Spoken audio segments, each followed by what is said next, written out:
أول تصريح من سيرجيو راموس بعد فوز ريال مدريد على تشيلسي في دوري الأبطال بثنائية نظيفة.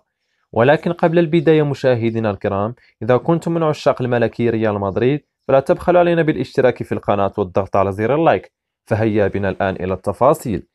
نجح النادي الملكي خارج دياره بالفوز على تشيلسي الإنجليزي في دوري أبطال أوروبا بثنائية نظيفة، وذلك على ملعب ستانفورد بريدج، حيث كانت أهداف المباراة كلها من نصيب البرازيلي رودريغو، لينتهي بذلك اللقاء بأربعة أهداف نظيفة كما جمل مباراة الذهاب والإياب.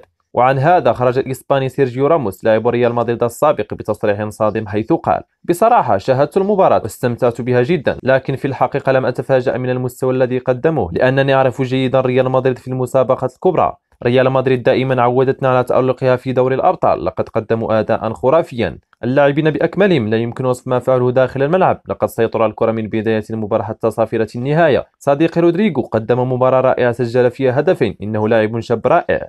إنني محظوظ جدا وشرف كبير لأنني كنت لاعبا لهذا النادي العريق. ريال مدريد هو الفريق الذي أحمل معه أجمل ذكرياتي، وحققت معه العديد من الألقاب الفردية والجماعية. مشاهدينا الكرام، شاركونا آراءكم في التعليقات حول تصريح سيرجيو راموس.